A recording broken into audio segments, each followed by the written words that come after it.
Hello, and welcome to Being Boss, episode number 53, brought to you by FreshBooks Cloud Accounting. All right, you guys, today it's just me and Emily, and we're going to be chatting about the pros and cons of what it means to stay small in your business. Get your business together. Get yourself into what you do and see it through. Being boss is hard. Blending work and life is messy. Making a dream job of your own isn't easy. But getting paid for it, becoming known for it, and finding purpose in it is so doable if you do the work. Being Boss is a podcast for creative entrepreneurs, brought to you by Emily Thompson and Kathleen Shannon. Check out our archives at lovebeingboss.com. So I just got an email from FreshBooks revealing that coming soon, they are going to have a card reader. So like the kind that you attach to your phone and can literally swipe a credit card with. So if you're a service provider that offers lots of services to local clients, FreshBooks will now be an amazing way to just take their credit card. Obviously, they take online payments as well, but I just think it's so cool that they have a little, what do you call that? Swiper card reader? A little card reader. Just techie solutions. It plugs into your iPhone jack or your smartphone jack, and you can swipe people's cards so that no more entering credit card info, just swipe and go. One of the things that I really love about it is that there is complete transparent pricing whenever it comes to your card fees. So the card reader itself is $29, and then the transaction fees are 2.7% plus 30 cents of each purchase. And I can say that that is a pretty good rate. I feel like it's not bad. Yeah. So check it out. I think that it is something that's going to help a lot of FreshBooks users. FreshBooks is the easy-to-use online cloud accounting system designed specifically for creative entrepreneurs. They are there to help you run your business and make you look like a pro, especially with that card reader, while doing it. Try FreshBooks for free today. Go to freshbooks.com/beingboss and select Being Boss in the How Did You Hear About Us section.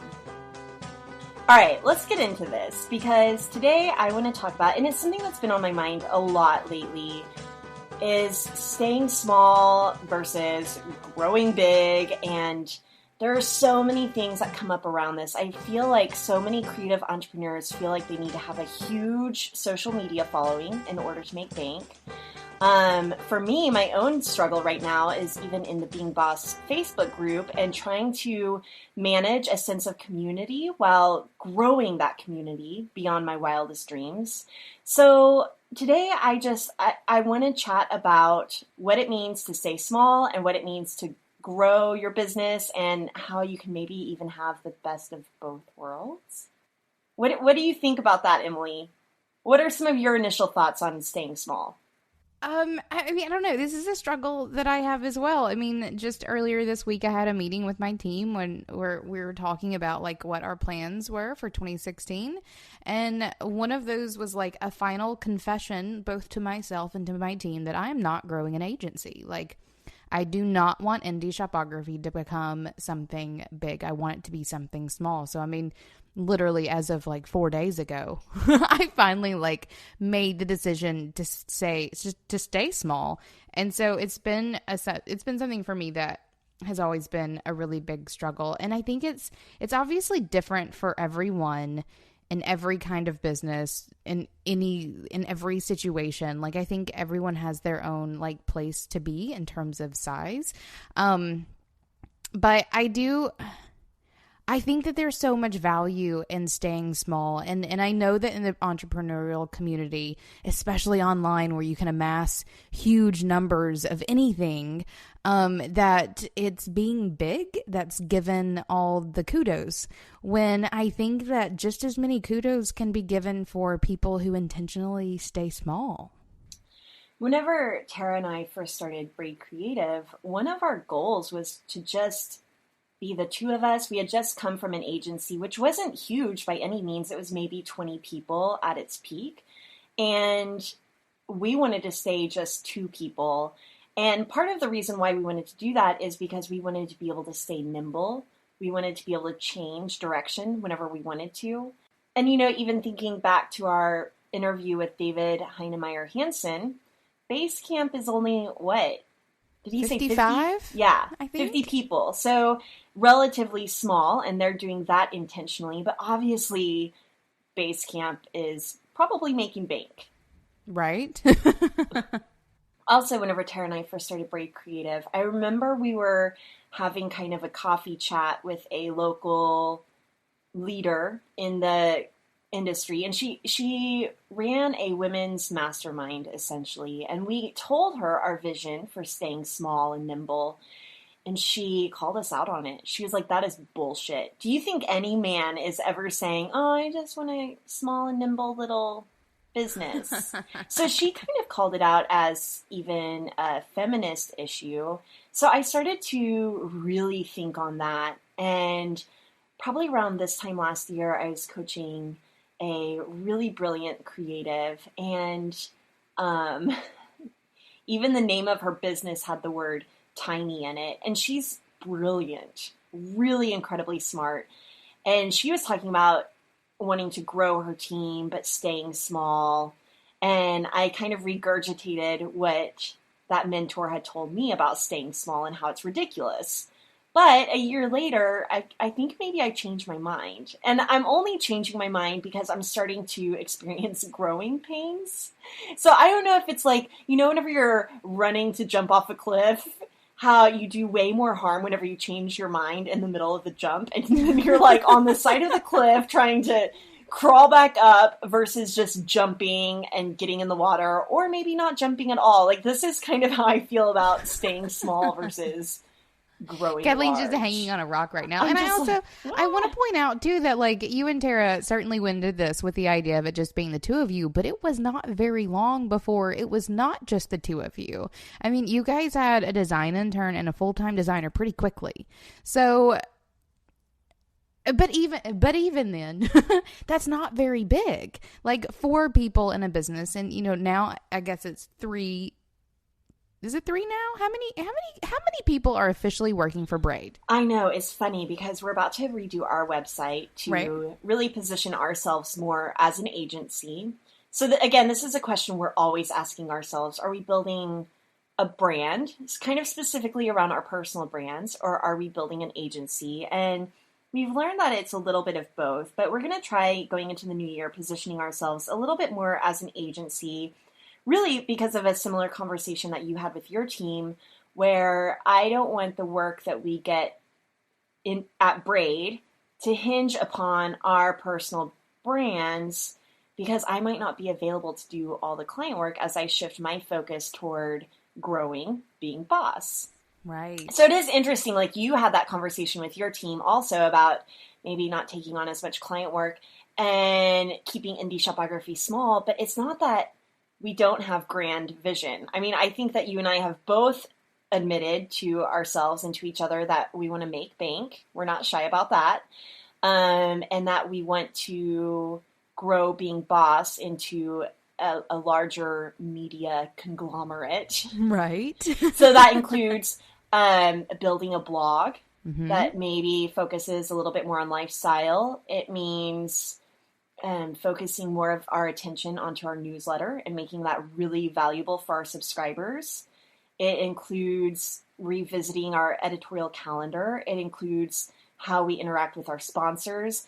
A lot of that stuff is going to take a lot of our time. And even our Being Boss team is growing. So it's just really interesting. So, sorry, back to your question as far as how many employees we have. Right. Right now, it is Tara and myself. We co-own Braid Creative. And then Liz is our brand director, and we couldn't do it without her. She basically can do the job of both Tara and myself. She's spectacular. Yeah, I love her. Anyway, so we've got Liz, and she's on full-time with us. We are working with contractors, but they still have like a Braid Creative email. So we've got Caitlin, who, Caitlin is amazing. And then she kind of acts as our right-hand man as far as helping us answer our emails, get our schedule together, project flow. But lately she's really become someone that we're bouncing content ideas off of. So her role within our company is growing a lot. And then we're also working with a fellow boss, Jessica, and she is doing some contract work for us as well. But I think that's going to become a more steady thing. And then even I was thinking about our website, because a lot of times the changes that you're making in business can be reflected on your website first. Or if you think about like how your website is structured, it helps you think about how your business itself is structured. So tip for anyone who's like trying to figure their shit out, think about how your website is structured. Because that is huge as far as figuring out what's actually going on in your business. So I was imagining a About Us page, and instead of it just being me and Tara front and center, what it looks like to include our entire team. So obviously me, Tara, and Liz. I think we would include Jessica and Caitlin. They're steady enough with us. And then I was like, well, would I put Emily and Indie Shopography on there? Because you do so much work for us, keeping our website going and strategizing with us. And so whenever it comes to everyone that helps us make things happen, it starts to become a little bit of a higher number. So like 5 or 6, if you include the entire Indie Shopography team, right, all of us, it doubles it. So it is, there's a lot of people that are helping us make our business run. And, sure. And it's a new way. It's really a new way of building an agency that still feels kind of small. It's interesting.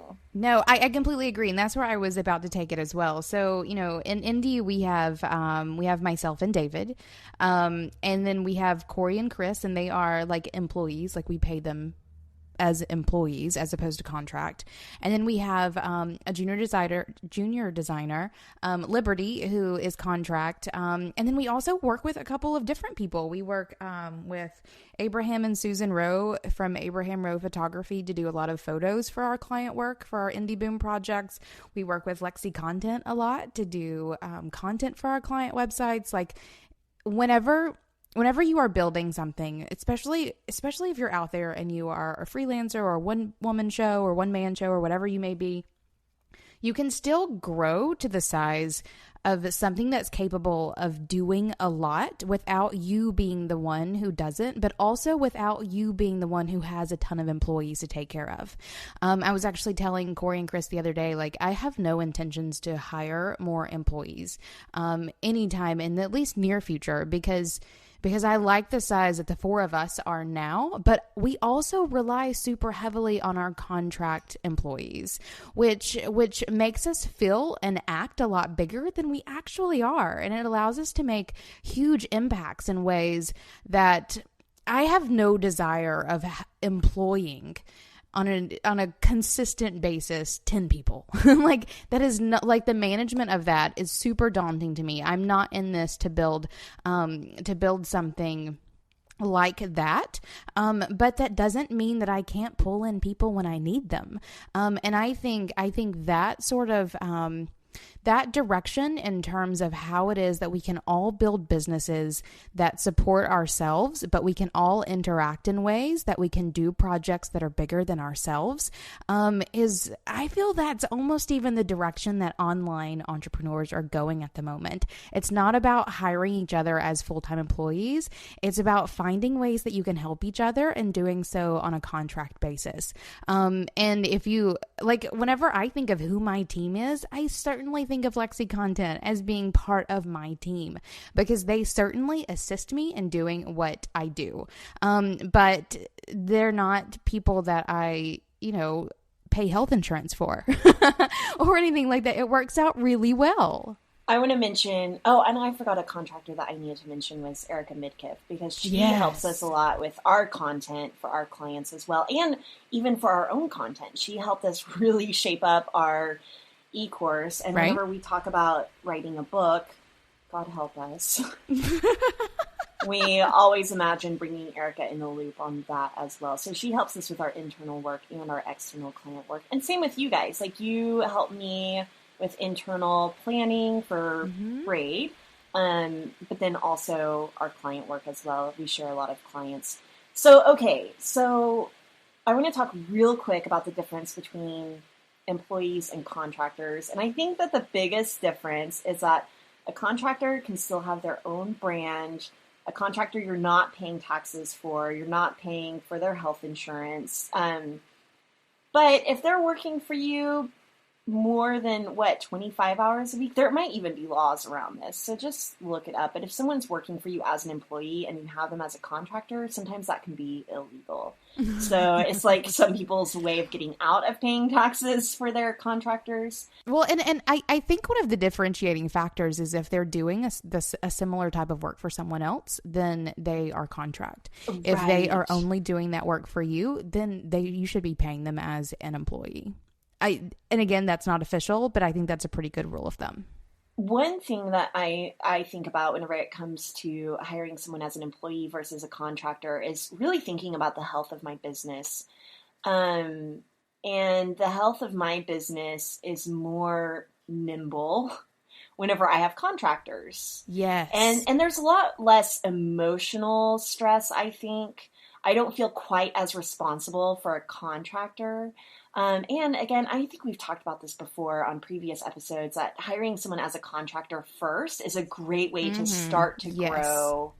All right, now we're getting into growing. Let's bring it back into staying small, though. Sure. Well, I think contract people allow you to stay small. I think that having these really, really flexible relationships with people where you are not responsible for them paying rent every month because you are not their sole source of income allows you to stay small. And I know that, and the nimble factor, I think, is what plays into people's desire to stay small the most.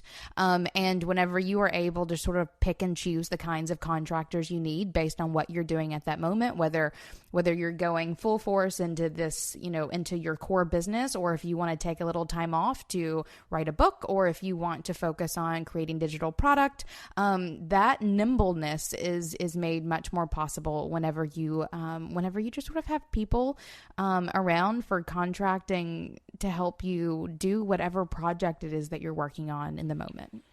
I want to talk about staying small whenever it comes to social media, newsletters, kind of like a more broad following. So we were talking about kind of one-on-one services, but I want to talk about like the one-to-many aspect of staying small. I know that, myself included, a lot of people can look at someone else's numbers and automatically feel like, well, of course they can make bank. They have 20,000 followers or 100,000 followers. They can just throw anything out there and probably make $100,000 in a day. So I think it's really easy to feel that way. So I want to talk about why having a small following, specifically with your newsletter list and on social media, why that might be a good thing. Sure. I think that's so huge. Actually, it goes back to about this time last year, how I cleaned out my entire list. I had finally grown to some numbers that I felt were acceptable. But whenever I looked at my metrics, those acceptable numbers actually sucked a ton because, my open rate was really low, which means even though I had big numbers, I wasn't actually reaching very many people.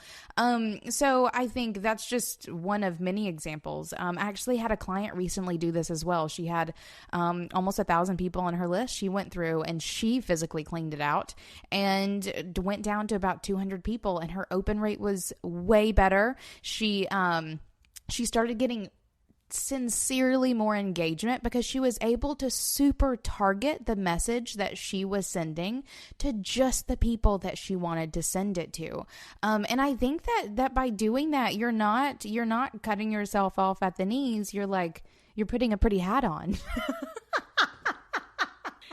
I think trying not to be everything to everyone is really important. And I think that's part of staying small too, is like really keeping your point of view or your offering really narrow. Like that's a really good way of staying small that will still allow you to attract even more dream clients or even more raving fans than you would if you were to have 20,000 followers or whatever it might look like. I remember whenever I first started blogging on my old blog spot, jeremyandkathleen.blogspot.com. Oh, I remember those days. So I had okay, on Blogger, like in the little sidebar, you could see little icons of people following you, and there was a little number. And so I started to become a little obsessed with that number. And I remember the day it hit 50, I felt like hot shit. 50 people are reading my blog. And we laugh at it, but here's the deal. I knew every 50 of those people. I was going to their blogs. We were interacting. And guess what? We made friends. And to this day, I am still internet friends with a lot of those original 50 people. So I think that getting intentional about who you're following and who is following you is a great benefit to staying small. And like you said, you can really target your message. Or I think there's also a liberty to just being yourself. I think that knowing that there aren't as many eyes on you gives you a certain amount of freedom. Absolutely. So this is can we talk about this for a second? Let's talk about this, because this is, I think, something that even you and I maybe experience. Yeah. It's easier with the podcast, because right now I literally feel like I'm just talking to you. So talk about staying small, but knowing that this is going to be heard by 8,000 to 10,000 people. Yeah. And this is something that I am finding myself struggling with a lot. And, obviously I try to watch my words on some level. And part of that's like almost a fear of who am I going to piss off? At some point, one of us is probably going to get a stalker or like something really crazy, because once you begin growing your numbers and once you are in that spotlight on such a huge level, everything you do and say is under a microscope. But we're not even like that big time. No, not yet. But imagine our media conglomerate, like, goals. Because we do have some big goals for the kinds of content that we want to put out, the kinds of impact that we want to have. And I believe that we are building a platform where we can initiate some sincere change in both the online entrepreneurial community. And I know in terms of my personal brand, I want to save the fucking planet. Like, there are some things that are going on and I have messages that I want to share. But in doing so, who are we going to piss off and what is that going to do? Because there are certainly people out there who have differentiating views. I mean, we are all woman power, and like masochism is a thing because it's a thing. And we are absolutely speaking against a very large part of the population. So just all of those things, I get all heated, like I'm literally kind of sweating right now, even thinking about this. But I think that is certainly some very serious advantage there in staying small, is that you can be much more unapologetically yourself whenever you don't have the fear of pissing off the masses. I think that, like, I'm not afraid of pissing people off for being who I am. I think my fear is accidentally saying something. Yes. Awful. So, yes. For example, after we interviewed Jay Pryor, who was on our episode, a couple episodes back, you guys have to listen to it. It's been one of our most talked about episodes fantastic. To date. But Jay Pryor reveals in it, he's my executive coach and has been for a long time. He talks in his podcast about how he used to be a woman. And I mentioned something like, yeah, but you're so a dude. Like, you're totally a dude. And then I called him afterwards and I was like, you know what? I'm really sorry I didn't mean to be dismissive of you being transgendered and that being just as much a part of your identity as being male identified. So I felt like I was insensitive, but on accident. So, like, that's my biggest fear, is that just that kind of misunderstanding, but that can happen even whenever you're small. Will happen. I mean, that happens in conversations with like your in-laws, right? Oh, my best friend is the world's worst about saying offensive shit without meaning to. I mean, like, he's just talking, and then sometimes he'll say something. He's even gotten to where sometimes he'll just sort of like under his breath say things to me just so I can check it first to make sure that he's not about to be really offensive. And I mean, I think that's just human nature. But once you get to a certain level, like, that's not acceptable. Like, human nature is not acceptable for the messages that you put out. in a lot of ways. So anyway, I think that aspect is certainly a very real advantage to keeping it small enough so that you don't have to really worry about everything that comes out of your mouth. But I don't think that fear should hold people back from wanting to grow. No. And that's what I'm battling against, is not getting paralyzed by the fear that I see so many other people having to create and to put stuff out there, to have the courage to be vulnerable enough to make a mistake on the podcast. Absolutely. And so I think that it's just that feeling that maybe you're under a microscope, and whenever you feel like you're getting picked apart for lots of things taken out of context, or it is just, I don't know, but I have other feelings about it too. Like, hey, maybe it is important that I notice when I'm being insensitive and I'm calling my friend afterwards and saying I'm sorry. It's good to know when you're being a dick, for sure. But on the flip side of that, like, I completely agree. I mean, if you have messages to share that's going to change the world for the better, then by all means speak up. And I certainly don't want my fears to keep anyone from holding you back, and they're not going to keep me back either by any means, but these are real struggles that we get to deal with. But what I wanted to say, sorry. No, that was, and that's it. So what I was going to say though about my blog and having 50 followers is I remember having far more meaningful connections whenever I had a really tiny following versus, now I can hit 5,000 followers on Instagram. It's kind of like money, where once you start obsessing over that number will never be enough. Yes. Yeah. This is a practice I have at my clients consistently, where you kind of, on this very serious level, have to stop watching the numbers. Let's talk about this for a second. Yeah, sure. I did a blog post, do you remember, on my personal blog, maybe a year or two ago, that was all about how I'm going to stop looking at my Google Analytics. Yes. And I want to talk about that a little bit, because I did become a little bit obsessed with the numbers in the same way that it's just easy to kind of turn it into a game, just like with money or anything else. So I was looking a little bit too much at the numbers. And it was making me, what it was doing was stifling my creativity. It was making you obsessive. Yeah.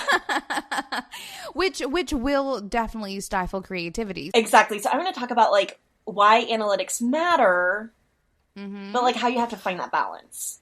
I think you have to have a sincere and productive goal. If you have a sincere and productive goal, then looking at your metrics is important. So let's say you really need to launch or sell an ebook because you have rent to pay, or you're just trying to make a living or whatever. And you know that you need to have your list be at whatever numbers that you can sell to 1 to 3%, because that's the usual conversion rate to make however much money you need to continue to survive. Like, that is a sincere and productive goal. And so watching your numbers and pushing the subscriptions to your email list so that you can get to this productive goal, so you can sell this ebook and continue to live doing what you're doing, then watch your metrics. But if you're just watching them to obsess over them, to see where your website traffic is getting every single day, just to look because you're obsessing, stop doing it.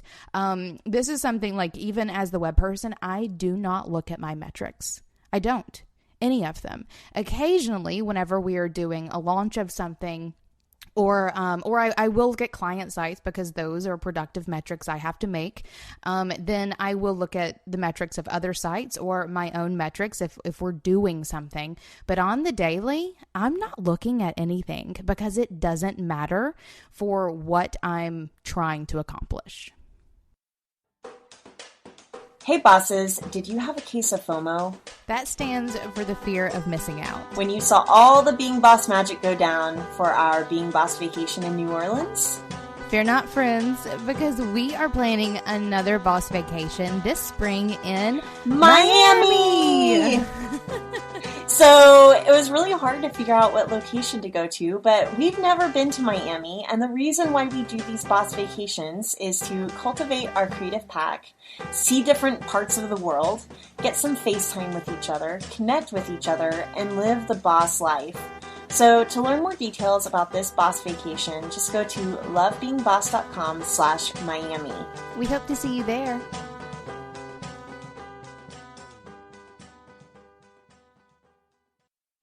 All right, I want to tell you a plan that I have for staying small. Go for it. All right, so I haven't told you this yet. We have planned. I hate it when you do this to me while we're recording. Here's another Kathleen plan. What? Because I feel like you always think I'm about to tell you that I'm pregnant. Whenever I'm like, I haven't told you this yet. That is a consistent fear that Kelly's just going to call me one day. I'll never forget the day that you told me you needed to tell me something. And I look at David and I go, she's knocked up. And I go upstairs and I get on Skype and Kathleen's like, I'm pregnant. I was like, I know. Was that it? Like whenever I actually really was pregnant with Fox? Yes. But quite often you do give me that look and I'm like, oh my God, what's about to come out of her mouth? So, okay, as long as you're not pregnant, you're welcome to tell me whatever. Okay, so I've been thinking a lot about what I want to do with my website and Kathleen, which is awesome. Stems from my original blog, jeremyandkathleen.blogspot.com. It's a place where I've done a lot of personal writing, and it's a place where I love to exercise my creativity, but I have been feeling stifled, I think, a little bit by the numbers and the people following. Mm-hmm. And I think that blogging is a little different. Like, I feel like in some ways the podcast has taken over my space for sharing, candidly. So I've been really thinking about my blog and what I want to do there. And I think I'm going to kind of do something a little bit like what you did with your newsletter list. So Anne Kathleen is now going to become a hub for here's who I am and here's my projects that I work on. So including Braid Creative and Being Boss. Then I think what I want to do instead of blogging is either one, direct people to my Instagram because I'm kind of like a mini blogger there. Or two, you can sign up for my email list and maybe I'll start doing more personal writing, but it goes straight to an inbox. And literally, again, if I only have 50 people following, it's kind of just, it starts to feel a little bit more personal. But then also, there is something to publishing your work and having that feedback channel. So not like I want to create more email for myself by having it a straight to the inbox kind of thing. That's actually something I need to think about. Like, don't reply to this. I don't know that that's what I want either, but really creating a more personal place where I can feel more freedom to write what I want to write on a personal level. Because then again, I think that we're going to be blogging on Being Boss. I want to start writing more on our newsletter for Being Boss to really get in some of the behind the scenes stuff or really expand that offering a little bit. Share more gifts of knowledge there. So anyway, that's my plan for Anne Kathleen. And in a lot of ways, whenever I think about that, whenever I think about I think I'll still have all my blog content there, but maybe even hide it so that it's not easily found. But if someone were to link through to it, they're not getting an error page. Anyway, also there's a lot of good memories there. But I'm thinking about kind of scaling back on that platform in a lot of ways. What do you think? I love that idea. I know for you that level of writing is one of those creative outlets that feeds your soul in a really, really great way. And I know that having Fox and Braid growing and now Being Boss have sort of taken a front seat to the blog sitting in the back seat. And I think there's a lot to be said about that more intentional, more personal to the inbox writing that I think could serve you quite well. And, I have no intentions for selling to this newsletter list, but it might be interesting to see. I'm a creative entrepreneur, so I can't help but think what products might end up coming out of this. And depending on the kind of writing I'm doing, if it's more about geared towards motherhood or spirituality, the things that I'm not necessarily putting in the forefront at Braid or Being Boss, even though I talk about those things, if it's on the forefront there, who knows what kind of product? Like there might be something that I end up creating just for moms or just for this tribe of spiritual junkies, or that's a Gabby Bernstein phrase, but I'm not like starting a spiritual junkies brand. But you know, that kind of aspect, or maybe not. Like I don't have to monetize everything. Sure. Well, and I think the joy of doing this, and I think this goes back to that staying small mindset, is I think it's a constant conversation you have to have with yourself. And I know that, you know, you being a writer and a creative and an entrepreneur, like at some point, I can only imagine what crazy way you're going to think of to monetize it. Because you're an entrepreneur. That's what we do. Like one of the things that makes us entrepreneurs is our ability to make money on things and ourselves, even as people who are personally branded. So I wouldn't write that off as like a bad thing, because it's not a bad thing. I think if it goes that way, absolutely do it. But I think that just, again, tying that back to staying small or growing big, you know, is this newsletter going to be something that you keep small?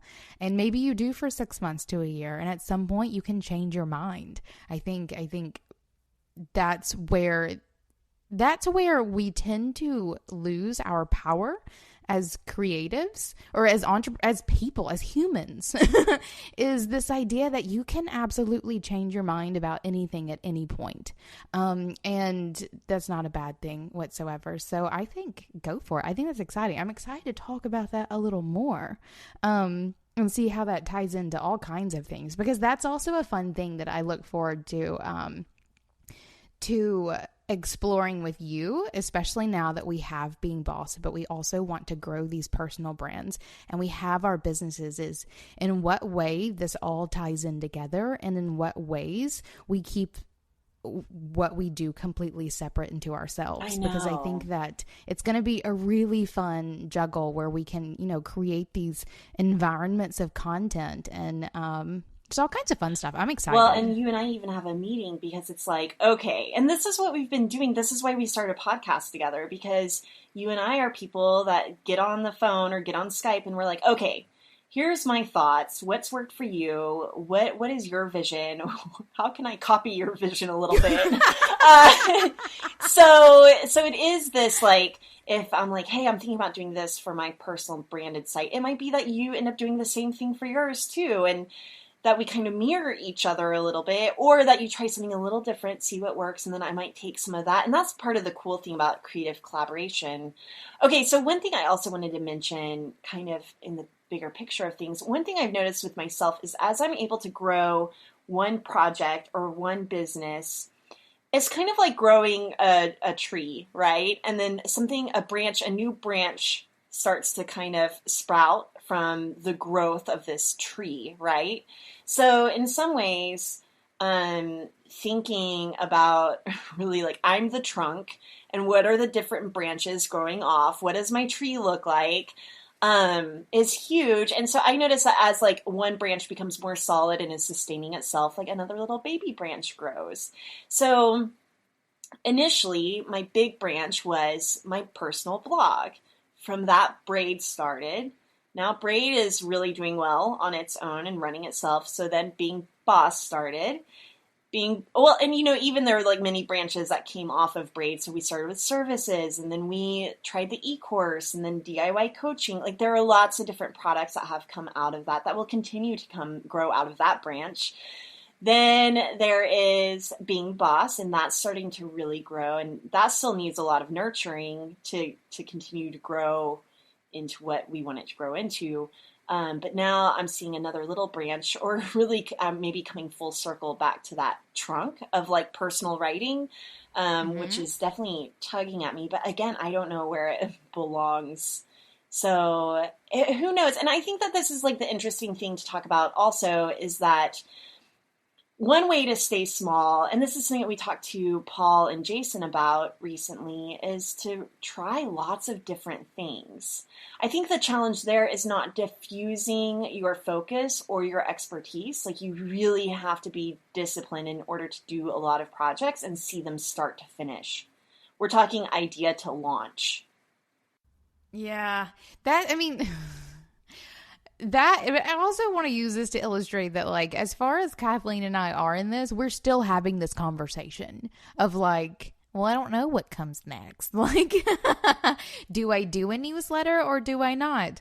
But then yes, on the discipline of doing things. Like, you know, we did an episode a couple of times ago about focus and how, like, focusing on one thing at a time is good. And a lot of the bosses that we've interviewed for the show, they talk about doing this. I remember Danielle Christa was one of those that was like, I have to have one day for emailing and one day for writing my book and one day for doing this. Like, dividing things up like that and focusing on one task at a time is super important. And it's that focusing on one thing at a time that allows you to focus on multiple things at a time. Living in the paradox right there. Totally. I think that staying small actually allows you to create a lot of products and projects. So, because at that point, like, so let's say you have a small social media following, you're actually able to have real conversations about what people really need. You can absorb that information and create a really meaningful product around it that speaks exactly to the people that you're speaking to.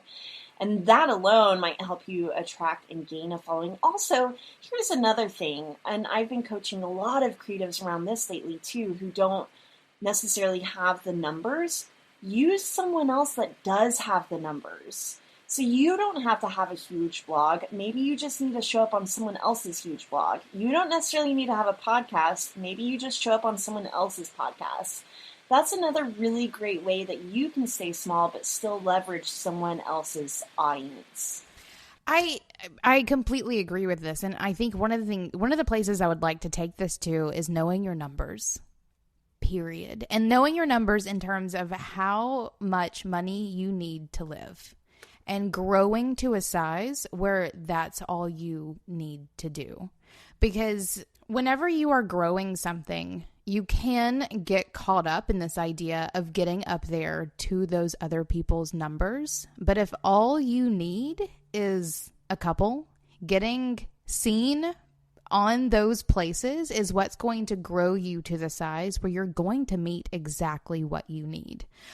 So if you just want to like hunker down and develop websites, like there are some really badass website developers out there who have no desire to blog or podcast or whatever. If you know that you need to stay small and you know those numbers so that you're okay with staying small because the push out there is to grow big, then use other people's platforms to sell what you do enough to make your numbers. I think there is no shame in that game whatsoever.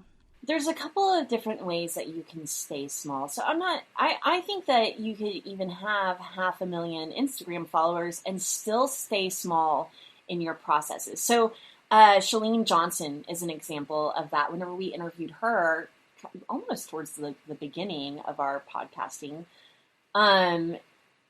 she seems huge, right? She has a top podcast. She's a Beachbody celebrity. She's kind of a big deal. And I asked her how she keeps herself from, feeling spread thin or overwhelmed.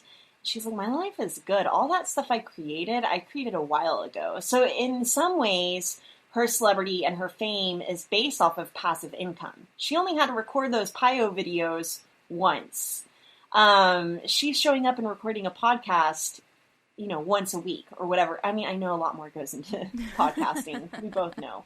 But I'm not saying that she's not doing the work, but she's not killing herself over it. So I think that you can still have huge numbers. So you grow big and big as far as your following goes, but you can still work in small, concise, intentional ways.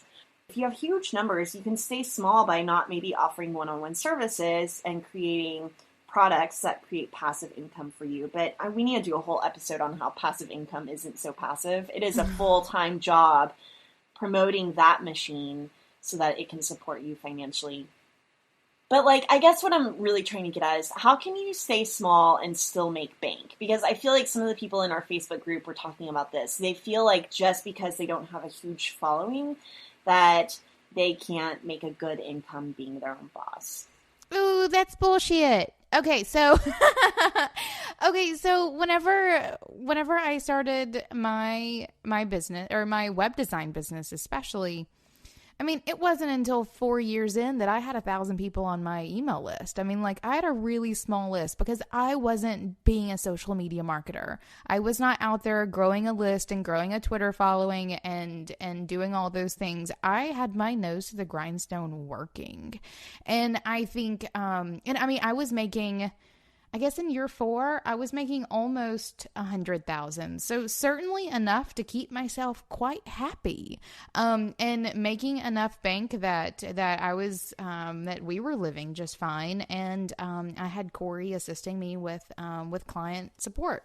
So, on that note, I think it's just about treating your clients and your customers really, really well so that they tell everyone they know about how awesome you are. Because in that place, it's not about, launching the ideal tweet and having everyone come buy your products and services. It's about keeping those small one-on-one relationships so airtight and amazing that you don't need to worry about having big numbers because you don't need them. I know, I totally agree. And I think that staying small and one-on-one services is a good way to make good money. So then it becomes an issue of charging what you're worth, which again, that's a whole other podcast episode. Right. Well, it's charging what you're worth, but also knowing how to package what you offer. I think those two things go hand in hand perfectly. And done right, you can make your bank without needing to worry about how many people are liking your Instagram photos. And that's totally where positioning and branding come in. So I can't help but plug the Brady Please course. do. And websites so that people can buy you. Yeah, right? So try taking the Brady course so you can know how to brand and position yourself as a creative expert, so that you can charge what you're worth. And then get a really good website. Go to Emily's. Or come sign up to Toolkits, where we will teach you how to build an online business that makes you bank. Perfect. There we go. So yeah, I think every person needs to sort of weigh what's important to them, how it is they want to share what it is that they do, whether you want to, just make your jewelry or develop your websites or coach your one-on-one clients, or if you want to speak to the masses, if you want to move people and have big impacts. I think depending on what you want, and that means getting really hardcore serious and like honest with yourself about how you want to feel every day. Go read about some core desired feelings from Danielle Laporte, or God, I mean, there are so many resources out there to help you just sort of figure out what it is that you want to be doing. Get really honest with what you want to be doing all day. And if that involves, taking Instagram photos of yourself in cute outfits and having, people want to sponsor you with free bedazzlement, then, grow that Instagram following. But if you just want to sit here and, give your one-on-one clients a really great experience and help change people's lives on that really close-knit, highly engaged engagement, then keep it small, and find the people who can help you do it at the best. I think that that's something that I'm keeping top of mind as we're growing Being Boss, because I do want to grow it. I don't want to stay small with it, because I know that the bigger we grow, the more people we can help, right? Yes. So that's huge too, but there are billions of people on this planet, and I don't want to reach every single one of them. So it is kind of relative what does it mean to stay small? I have to recommend the book We Are All Weird by Seth Godin. So I have a few business Bibles. We all know Brene Brown's Daring Greatly is one of them. Rework by the guys who do Basecamp is one of them. And then Seth Godin's We Are All Weird is definitely probably the number 3 spot. So We Are All Weird is all about narrowing in on your message and getting really targeted with who you're hitting with that message. And it really gave me a lot of confidence whenever it came to staying small in my own platforms, but also having a really high impact. Now, so I think that our challenge, though, is continuing to have high impact as we grow our reach. Yes. Oh, yes, I agree. And I think the way we do that is still in staying relatively small. I think that is in becoming so narrow on the kinds of content that we're sharing and making sure that that dream customer profile is so airtight that that we can still remain high impact while still growing to a place where that high impact makes a really big, powerful difference. So I think another way to stay small too, I mean, I just imagine some creatives listening to this being like, I don't need advice on how to stay small. But one way that even regardless of your size, I mean, I know someone who just, well, we even did this as we started our businesses, and you still do it, your 3 and 30 conversations, where you're giving away 3 conversations a month or quarterly. They're 30 minutes long, and you're really getting to know the people who are following you. Granted, it's 3 out of thousands, but wouldn't you say it still makes you feel really in touch with your customers? They're my favorite things that I do. I mean, like doing my 3 and 30s, and we do 3 of them every single month. Every time I get off one of those phone calls, I like send Chris a message and I'm like, my God, I love doing these. I mean, like just giving it away is everything to, I think, the creative entrepreneur. I think the way we are built, the way we are wired, and the way we are here, we left traditional life to build something greater than ourselves because we had a difference to make in one way or another. Giving it away for free is what feeds what we do. I love doing them. Absolutely love doing them. And they have done really fantastic things for my business. Well, and I was about to say, giving it all away for free is another way to grow your business. So if you do find yourself with 50 followers, send an email to them and say, hey, do you want to Skype? I swear your conversion. So let's talk about this. How many of your 3 and 30s have hired you? Do you know the metrics on that? I don't know exact metrics, but I would say 25 to 50% of them. And yeah, I mean, and so maybe that's a good chunk of income right there. Yes. I mean, I have had more than one free 30-minute phone call turn into a $5,000 or more project. And it's just because they want to speak with you, and your job is showing them how you can help them. And once they realize that they can be helped by you, selling to them is a million times easier. And they get that one-on-one interaction. You make them feel special because they are, and it makes it a lot easier for them to take that next step, knowing that they have someone there with them to make it do. Emily here to talk about running an efficient online business. Doing business online is all about solutions. Solutions for billing, time tracking, project management, scheduling, and each solution is only as good as the integrations that make your whole business work in harmony. When our pals at Acuity Scheduling wanted us to share their awesomeness with all of you bosses, one of our first points was, how do you integrate? And they surely do not disappoint. Whether you're a FreshBooks user or married to Google, send emails with MailChimp, Aweber, Constant Contact, or Mad Mimi, or maybe you use Zapier to make all the things work just the way you want them to, Acuity Scheduling makes sure your meetings are in line with how you do business online by integrating with all of these and more. Schedule clients without sacrificing your soul. Sign up for your free 60-day trial of Scheduling Sanity at acuityscheduling.com/beingboss. Now let's get back at it.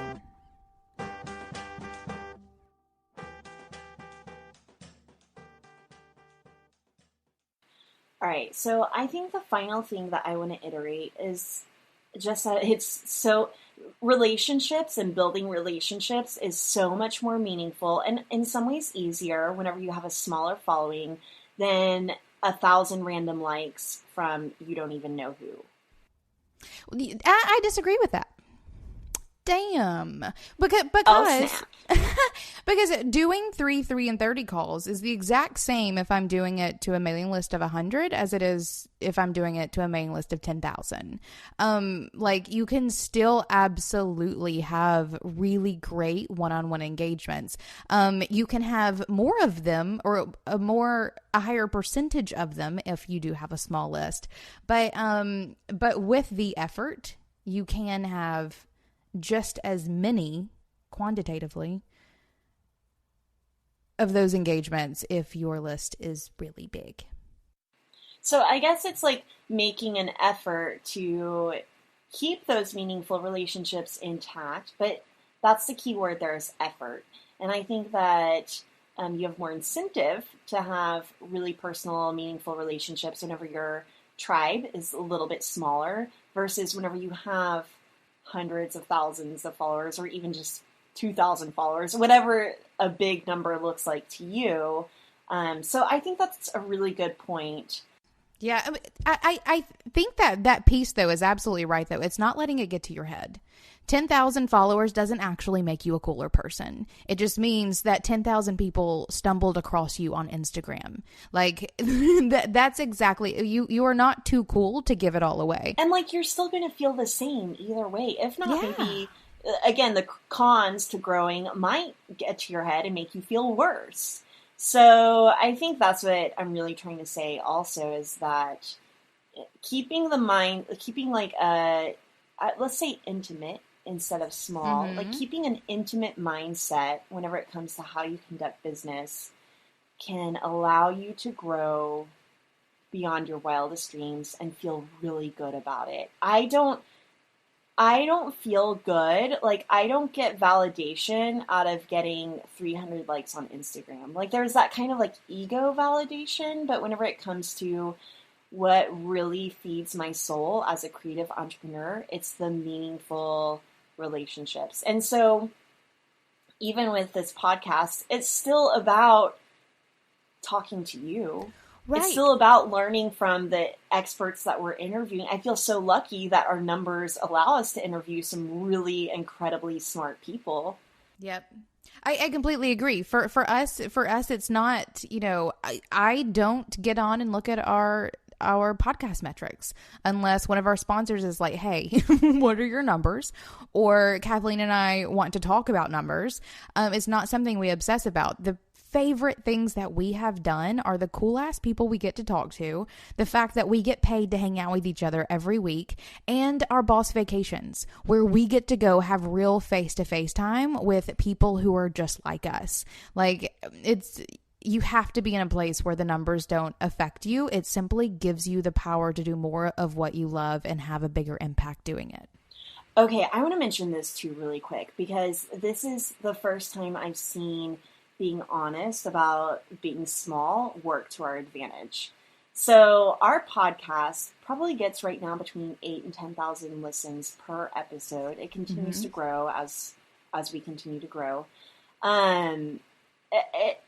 Whenever it comes to sponsors and people advertising on your podcast, they don't know what your metrics are. I mean, definitely there's the top charts in iTunes, but it really comes down to being honest about what your metrics are. So we were really honest with FreshBooks about our metrics. And they were like, well, that's on the smaller end of the podcasts that we typically sponsor. At this point, I think that we might be one of their highest paid podcasts because while our numbers are really small, again, it's about that super targeted thing happening there where our conversion rates are super high because our bosses actually use FreshBooks and they're listening to our recommendation to use FreshBooks and they believe us, they trust us. So our conversion metrics, and this is what you were saying about newsletters earlier also, that means so much more than like your general broad numbers. So again, let's say you have 50 followers, but 90% of them are buying what you're selling. That is a huge conversion rate. And I think that, I'd be curious to see I would imagine that the larger you grow, the lower your conversion is, but I don't know if that's true or not, but I would just imagine anecdotally it might be. Yeah, well, I mean, usually, especially in terms of newsletters, as you're small, it's easier for you to manage it. Like there for a long time, I was pretty anal about going in and deleting all the bounced emails and things like that. I don't care about. I got other things to do now. But as you grow that big, you're less likely to manage it well enough. And I mean, think if you have 100,000 people on your list, I mean, 50,000 of those are bullshit emails. Like that's a very large number of people you're not reaching. And if you're just throwing around this big number, the impact probably isn't there. I think that staying small and staying super narrow and keeping those people engaged and nurturing. And I think that's one of the missing puzzle pieces in this idea of growth is making sure that you continue to nurture who it is that is following you. And, if you have a big blog following, then it's giving them, helpful, entertaining or whatever blog posts. If you are growing your newsletter list or your client roster, like it's maintaining a high level of engagement and nurturing that keeps that number healthy, as opposed to just all wily trying to get everybody on your list that you can, and really that number not mattering whatsoever. So it's about the people and not the numbers. Amen. Let's leave it at that. Sounds good to me. Thank you for listening to Being Boss. Find show notes for this episode at lovebeingboss.com. Listen to past episodes and subscribe to new episodes on our website, on iTunes, SoundCloud, or Stitcher. Did you like this episode? Head on over to our Facebook group by searching Being Boss on Facebook and join in on the conversation with other bosses or share it with a friend. Do the work, be boss, and we'll see you next week.